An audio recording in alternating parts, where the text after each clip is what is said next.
Karena tanpa pemerintahan gereja yang jelas, persembahan jemaat ini yang pegang siapa? Bukan keuntungan 1-2 orang atau 1-2 keluarga. Sejauh apa yang tidak hedon, karena kita seharusnya adalah good steward of God. Jadi anak yang kita lahirkan akan tetap ada. Dan kita akan ketemu dengan mereka. Dan pada waktu itu mereka tidak lagi keterbelakangan. Dan mereka akan ingat semua apa yang orang tua sudah kerjakan kepada mereka. Ya pada waktu itu mereka akan say thanks kepada orang tua. Dan saya percaya ya pada waktu itu untuk orang tua yang mengalami pergumulan khusus seperti ini akan mengalami sukacita khusus.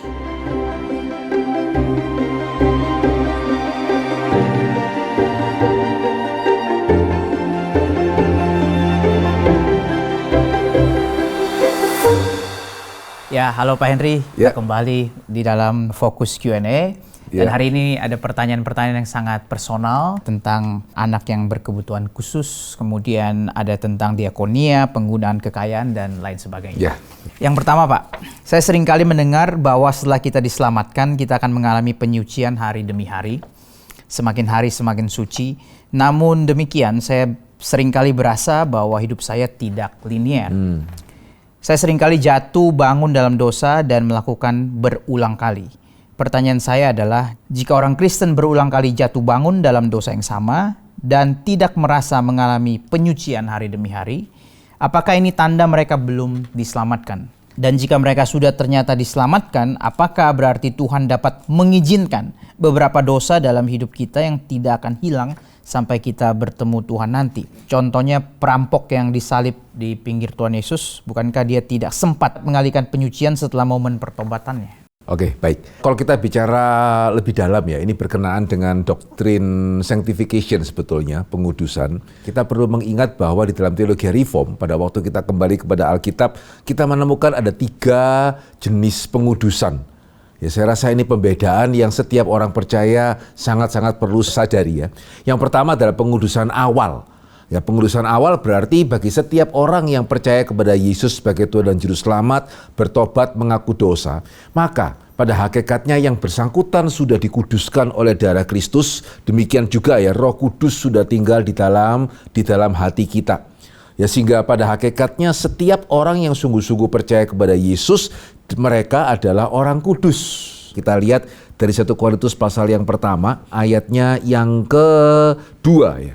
Kepada jemaat Allah di Korintus, yaitu mereka yang dikuduskan dalam Kristus Yesus dan yang dipanggil menjadi orang-orang kudus dengan semua orang di segala tempat yang berseru kepada nama Tuhan kita Yesus Kristus, yaitu Tuhan mereka dan Tuhan kita. Nah, gitu ya. Jadi padahal kalau kita tahu ya, jemaat Korintus bisa dikatakan ya jemaat yang paling bermasalah. Dan masalahnya juga cukup serius ya. Ada yang sampai kemudian tidur dengan istri ayahnya, ada yang mengadukan jemaat lain ke pengadilan dan seterusnya. Tapi menariknya ya, justru karena itu Paulus mengingatkan mereka.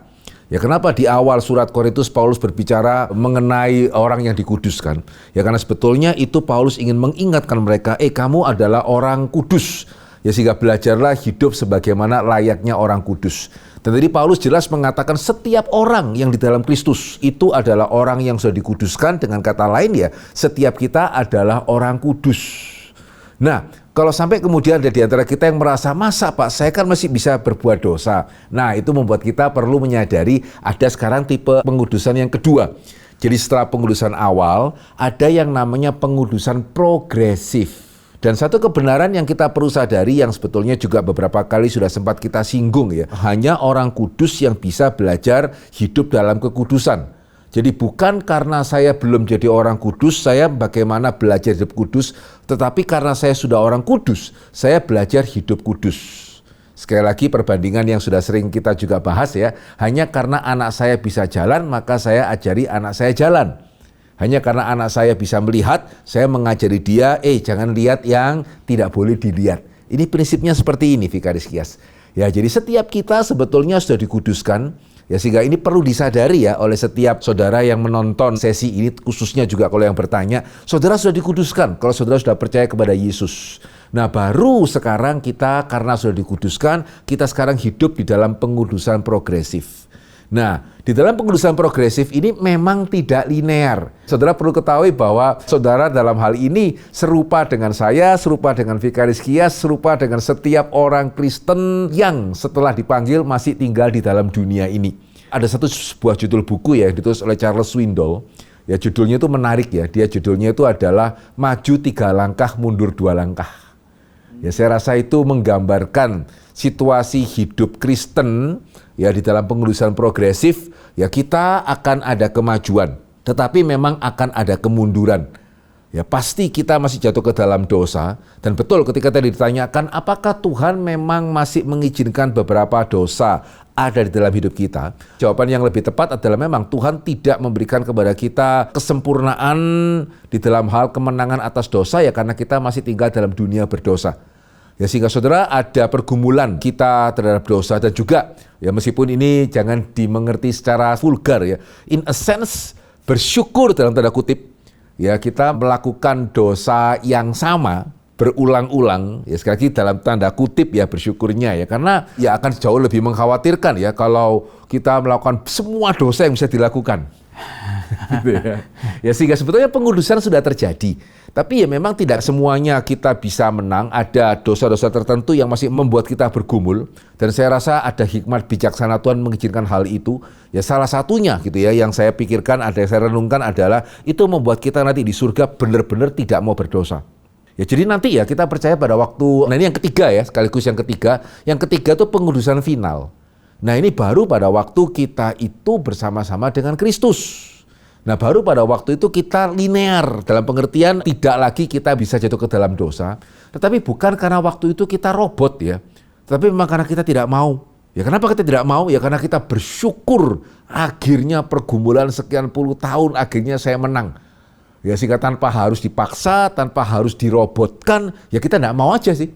Gitu, karena kita sudah pernah mengalami betapa susahnya gitu ya untuk tidak berdosa, sehingga saya percaya dalam hikmat bijaksana Tuhan itu Tuhan izinkan ya sebagai bagian dari pengurusan kita sekarang, dan itu yang sebagai bagian juga dari tekad kita nanti setelah di dalam Kristus kita bersama-sama Dia, pengurusan final kita tidak lagi ingin untuk melakukan dosa apapun. Ya, jadi betul di dalam dunia ini jangan expect sempurna. Ya tapi tadi ya, jangan juga kalau gitu ya sudah nggak usah berusaha. Enggak loh, karena majunya 3, ya, mundurnya 2. Jangan majunya 1, mundurnya 3, maju 1 lagi, mundur 3 lagi. Nah kalau seperti itu saudara harus bergumul betul sih. Ya tapi yang saya perhatikan secara umum tidak. Nah kita juga jangan di satu sisi itu lengah, tapi juga jangan di satu sisi itu kita tidak melihat juga kemajuan yang Tuhan sudah berikan. Ya jadi coba lihat hidup Kristen itu secara lebih utuh. Nah memang seperti kasus perampok di sebelah Tuhan Yesus itu agak beda. Nah kalau dia itu langsung sih dari pengudusan awal gitu ya, kemudian langsung ke pengudusan final. Berarti kalau dia nanti jangan-jangan tidak kapok berdosa, sepertinya enggak juga ya, karena dia sudah sampai disalib gitu ya. Jadi ya memang dalam kasus seperti yang perampok tadi langsung dari pengudusan awal ke pengudusan final ya, karena begitu dia percaya dia kemudian mati di atas kayu salib juga gitu. Saya mau bertanya Pak, ini saya teringat Dr. Ligon Duncan itu pernah mengatakan tentang pengudusan kita itu, orang kan sering menggambarkan grafik ya, naik turun begitu. Dia katakan sebenarnya grafiknya itu nggak satu gitu. Grafiknya itu banyak karena kita kompleks ya. Jadi seseorang itu dia katakan begini, saya nggak tahu Pak Henry setuju apa nggak, karena kompleks. Orang itu bisa aja misalnya kehidupan doanya itu katakanlah naik, pelayanannya enggak gitu, mengasihi keluarga naik begitu. Jadi bisa ada aspek yang naik, pada saat yang sama ada yang turun. Justru itu tadi saya maksudkan. Jadi kita mesti melihat hidup kita secara lebih menyeluruh. Ya, jadi juga gini, jangan juga kita tidak memperhatikan bagian kita itu yang tidak maju, tetapi juga salah ya kalau itu menjadi satu-satunya fokus kita. Ya, ini yang saya juga kadang-kadang agak khawatir, karena kita kan hari ini sangat menekankan jiwa. Sekali lagi nggak salah ya kita memperhatikan perkembangan jiwa, tapi hati-hati jangan kita kembali seperti praktek di dalam gereja Roma sebelum reformasi gitu ya, di mana pengakuan dosa itu sampai sedetil mungkin, sehingga akhirnya malah menjadikan jemaat itu at least sebagian yang sensitif akan dosa itu menjadi sangat ketakutan itu.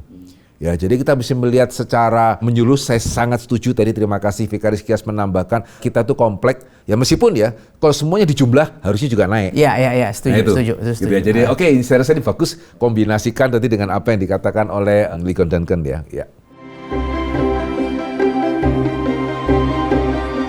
Saya memiliki seorang anak perempuan autis dengan IQ yang rendah, di bawah rata-rata. Merawat dan membesarkannya membutuhkan kekuatan dan kesabaran yang besar. Sampai saat ini saya masih menggumuli hal ini. Mengapakah hal ini terjadi? Karena Allah itu baik, apa kebaikan hal ini untuk saya dan keluarga? Apa pula kebaikannya untuk anak saya yang bersangkutan tersebut? Jika saya juga mengatakan terima kasih ya untuk kesediaannya men-sharingkan hal ini kepada kita. Terima kasih juga untuk kepercayaannya. Ya, saya harus mengatakan bahwa ini bukan situasi yang mudah dan harap apa yang saya akan katakan bisa Tuhan pakai untuk menjadi kekuatan. Ada beberapa hal yang saya rasa kita semua perlu sadari ya. Yaitu yang pertama ya, di dalam dunia berdosa situasi itu memang kompleks, memang rumit. Kalau saya tidak salah, Pak Tong pernah mengatakan ada 5 sebetulnya yang menyebabkan kesulitan yang ada. Jadi jangan hanya semata-mata Tuhan dan saya. Jadi kalau entah apa karena saya berdosa, kalau saya nggak berdosa, apakah Tuhan itu yang kurang baik? Kalau Tuhan baik berarti saya yang berdosa ya, nggak harus. Jadi memang ada kesulitan yang kita alami karena ujian Tuhan. Ya, ada kesulitan yang kita alami juga karena dosa dan kesalahan kita. Ya, kita tidak jaga kesehatan, makan sembarangan, akhirnya kita kena stroke misalnya, atau kita kena diabetes misalnya, gitu ya. Kita nggak bisa dong, ya Tuhan kan kasih, maka saya makan sembarangan pun jangan kena diabetes, ya nggak bisa juga. Tetapi bukan hanya 2 itu, ya kita juga menyadari ada pencobaan iblis, yang ketiga, yang keempat juga kita mesti tinggal di antara orang-orang yang berdosa. Ya, sehingga kita juga mesti hati-hati, kadang-kadang orang-orang yang berdosa, orang-orang jahat juga ada yang kalau kita nggak hati-hati ya kita bisa ditipu, kita bisa diperdaya. Dan yang kelima, kita masih tinggal di dalam dunia berdosa, di mana bencana masih ada, di mana virus, bakteri yang tidak baik masih ada dan itu bisa menjangkiti, termasuk bisa menjangkiti kita. Ya, jadi hal yang pertama kita perlu sadari, banyak ya penyebab daripada kesulitan itu bukan hanya entah Tuhan tidak baik atau saya berdosa. Ya, lebih kompleks daripada itu. Nah, yang kedua, apakah kemudian Tuhan itu tidak baik? Tentunya tidak. Kenapa? Begitu ya. Karena yang pertama, ya kita mesti menyadari ya di dalam dunia berdosa itu jauh lebih mudah kita itu mengalami hal yang buruk daripada mengalami hal yang baik. Saya salah makan sedikit, saya bisa muntaber itu.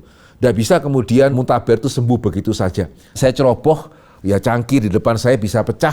Itu begitu gampang ya. Mengembalikannya itu sulit. Ya, sehingga ini kita perlu sadari ya, fakta bahwa kita tinggal dalam dunia berdosa. Dan ya kita tidak mengalami kesulitan dalam persentase 50-50. Itu sebetulnya sudah menunjukkan kebaikan Tuhan, pemeliharaan Tuhan. Jadi maksudnya gini, kalau Tuhan tidak baik, tidak ada anugerah umum ya, tidak ada pemeliharaan umum, maka harusnya kan random ya. Bisa jadi hari ini 10% anak katakanlah terkena keterbelakangan, jangan-jangan nanti tahun depan 90% anak yang lahir kena. Nah, saudara, kalau itu terjadi ya, kita tidak bisa hidup. Ya, kalau untuk setiap satu kota yang tidak kena tsunami, kota lain kena tsunami, untuk setiap satu kota yang tidak kena gempa bumi, kota lain kena gempa bumi, untuk satu orang yang nggak dirampok, orang lain dirampok, amin nggak ya? Dunia tidak bisa berjalan. Ya, sehingga saudara, saya rasa kita perlu menyadari bahwa kejahatan itu, evil itu ada. Ini kan termasuk salah satu evil ya. Evil dalam pengertian bukan cuma sekedar setan ya, tapi kejahatan, kemalangan. Tapi kita perlu menyadari ya, tidak pernah di dalam sejarah manusia kemalangan itu 50%. Karena tidak ada masyarakat bisa bertahan kalau 50% itu terdampak evil. Nah, kenapa kok tidak 50%? Ya karena kita percaya ada pemeliharaan Tuhan yang dalam teologi reform kita sebut sebagai anugerah umum. Jadi kita mesti menyadari fakta bahwa dunia ini masih berputar. Itu berarti jangan take it for granted ya. Itu berarti kebaikan Allah sudah nyata. Karena jikalau nggak ada kebaikan Allah 50% bahkan lebih setiap hari, saya mengatakan ya, satu orang naik mobil nggak kecelakaan, orang lain naik mobil kecelakaan itu. Dunia tidak bisa berjalan kalau situasinya seperti itu. Nah, di sini kita mesti mulai menyadari juga yang berikutnya, ya kita tidak bisa ya. Karena Tuhan baik, maka kemudian hilangkan semua kemalangan di dunia ini. Ya karena kan kita masih di dalam dunia berdosa. Termasuk juga saya percaya kita bisa mengamini, tidak bisa juga kita berharap kalau gitu kemalangannya kenakan yang tidak Kristen. Ya, yang Kristen kemalangan yang kecil aja. Yang tidak Kristen kemalangan yang besar kenakan kepada yang tidak Kristen. Ya juga tidak bisa seperti itu ya. Gitu ya, karena kalau seperti itu, at least salah satunya kita menjadi Kristen karena sadar dosa atau karena nggak sekedar takut nggak mengalami kemalangan besar ini. Ya, jadi peristiwa-peristiwa seperti ini sebetulnya harusnya menyadarkan kita akan betapa seriusnya dosa. Ya, sekaligus sebetulnya ya menyadarkan kita akan betapa besarnya pengharapan yang Tuhan berikan kepada setiap kita. Jadi secara umum kita harus mengakui dunia masih berputar itu menunjukkan Tuhan baik. Ya, karena manusia mempunyai segala cara untuk membuat bumi tidak berputar. Nuklir yang ada hari ini katanya bisa menghancurkan nggak tahu berapa banyak bumi itu harusnya tuh, gitu ya. Dan yang kedua, memang kemalangan itu masih ada. Ya, karena kita masih dalam dunia berdosa. Dan yang ketiga, orang Kristen masih juga bisa mengalami kemalangan, termasuk yang dialami juga oleh orang tua ini. Tapi yang keempat ya, bagi orang percaya, ya ada juga penyertaan atau pertolongan Tuhan secara khusus. Ada kekuatan Tuhan secara khusus, ada juga saudara-saudara seiman ya, yang seharusnya juga bisa memberikan kekuatan, penghiburan, dan juga dukungan. Ya, sehingga kalau yang saya boleh katakan ya kepada orang tua daripada anak ini, ya satu tentunya ya banyak bersandar kepada Tuhan. Kemudian yang kedua, carilah yayasan Kristen yang baik yang mendukung ya sekolah berkebutuhan khusus yang baik. Ya, di GRI kita ada Hope. Nah, saya tidak tahu ini apakah tinggal di Jakarta ya, begitu ya. Kalau di Jakarta bisa visit Hope. Itu pelayanan yang dikerjakan oleh jemaat GRI juga untuk anak-anak berkebutuhan khusus. Bahkan ada kerinduan kalau Tuhan pimpin ada tempat untuk berkebutuhan khusus yang dewasa. Ya, ini pelayanan yang sangat sulit ya, berkebutuhan khusus yang dewasa. Seperti ini saudara bisa hubungi juga sehingga bisa juga punya komunitas orang tua yang memiliki kesulitan yang sama. Itu sangat membantu ya Vikaris Kias ya. Jadi bisa sama-sama saling menguatkan di dalam Kristus.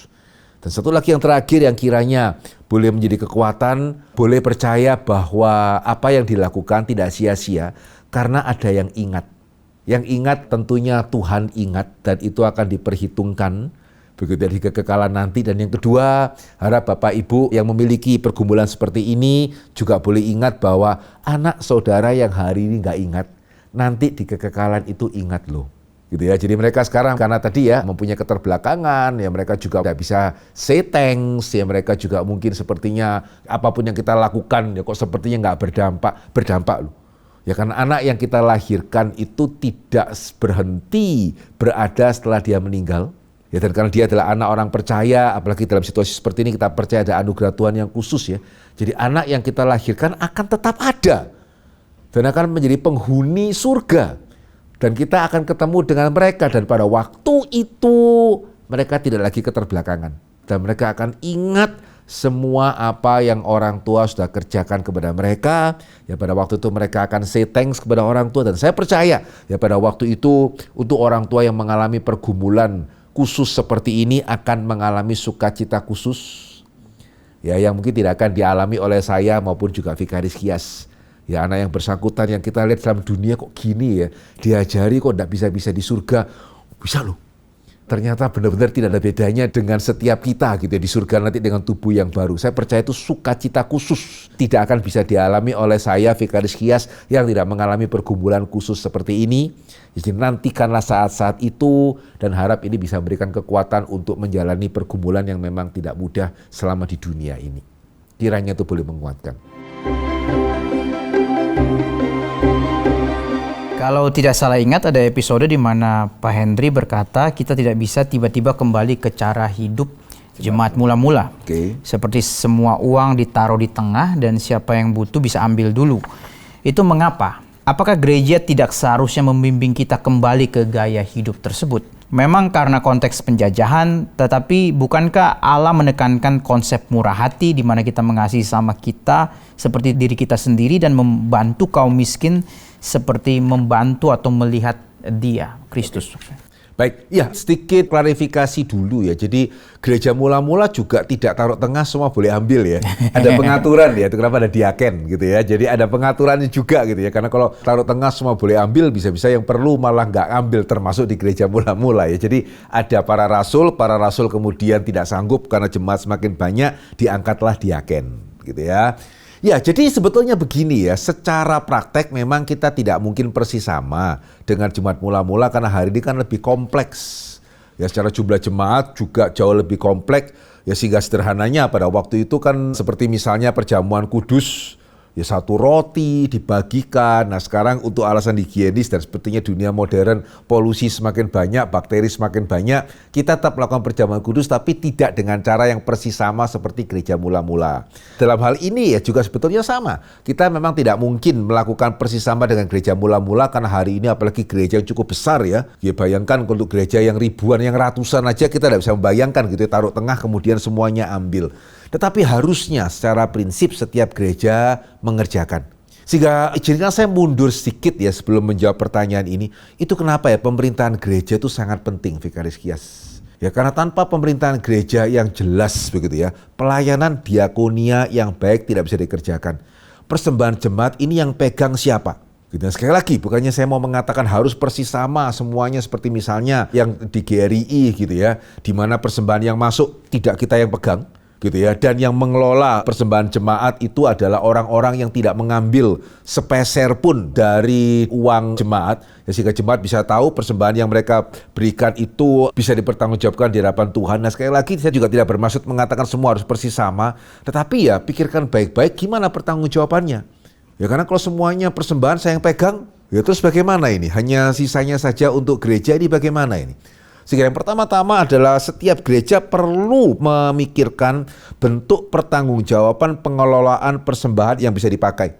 Dan ingat ya, sekali lagi ini dunia berdosa, segala sesuatu yang bisa salah itu akan salah. Gitu ya, kalau kita tidak antisipasi sebelumnya. Ya segala sesuatu yang bisa salah itu akan salah. Dunia berdosa itu kompleks. Ya sehingga perlu bagaimana pengaturan sehingga kalau jemaat kasih persembahan ini pengelolaannya benar nih, bukan keuntungan 1-2 orang atau 1-2 keluarga. Nah setelah itu beres, nah gereja bisa mendorong jemaatnya untuk secara khusus memberikan persembahan diakonia.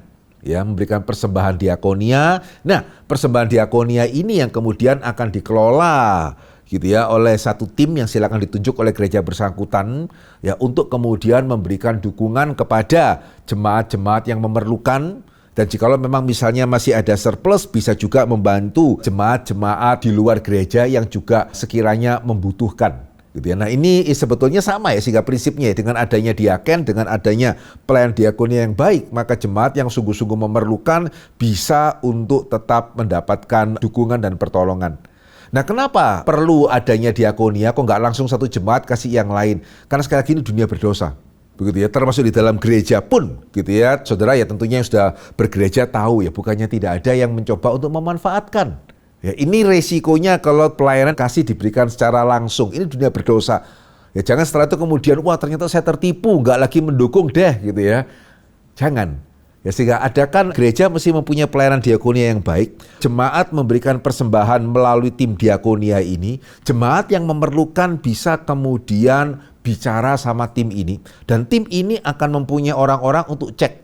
Gitu ya. Ini yang minta dukungan uang sekolah ini betulkah memerlukan?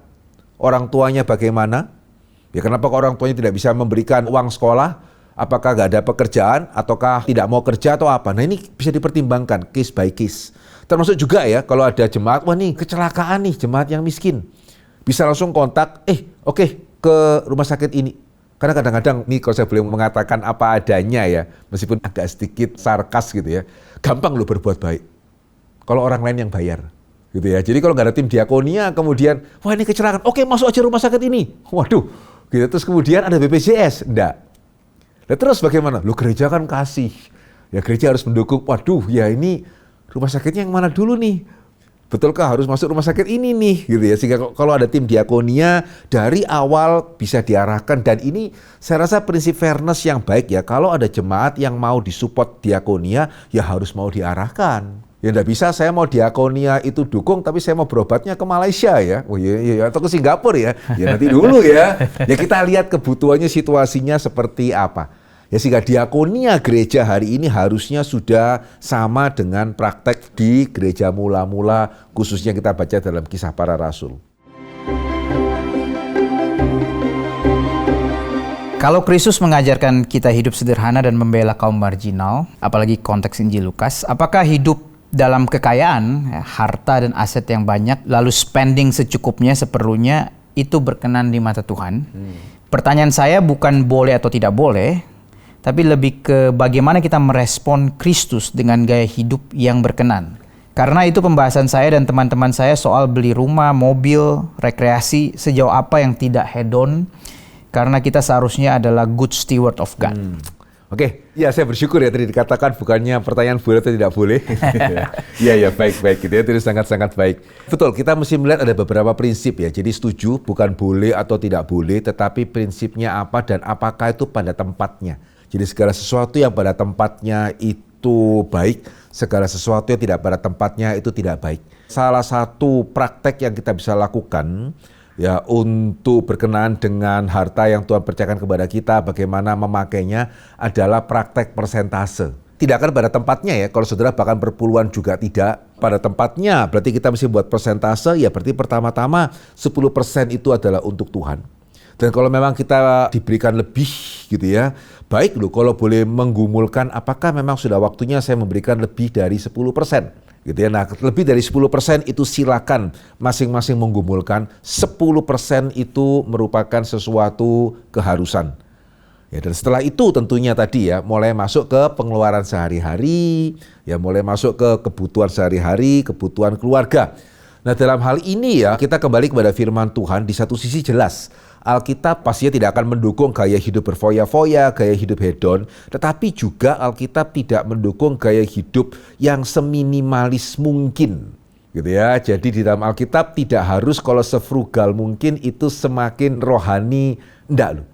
Ya, karena menarik Yesus ketika bicara mengenai jangan khawatir, ya dia mengatakan apa? Yang pertama dia mengatakan lihat burung, Tuhan pelihara. Tapi yang kedua yang menarik adalah lihat bunga. Ya, Salomo di dalam segala kekayaannya tidak mempunyai pakaian seindah daripada bunga ini. Nah, ini berbeda ini. Ya, yang pertama berbicara mengenai survival, burung yang murah itu pun Tuhan pelihara. Yang kedua, Tuhan juga mau mengatakan bukan cuma dipelihara seminimal mungkin ya. Bunga itu indah loh, padahal pagi ada, sore itu tidak ada.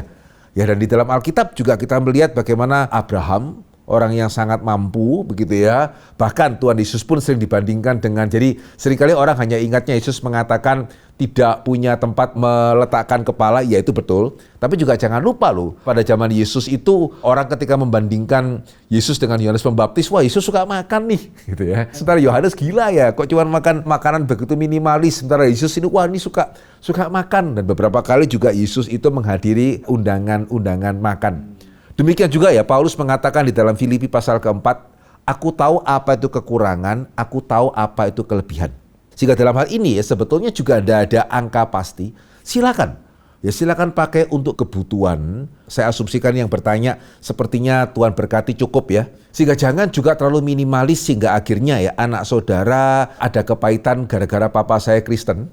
Ya, maka semuanya itu tidak boleh karena semua harus seminimalis mungkin semua berikan kepada Tuhan.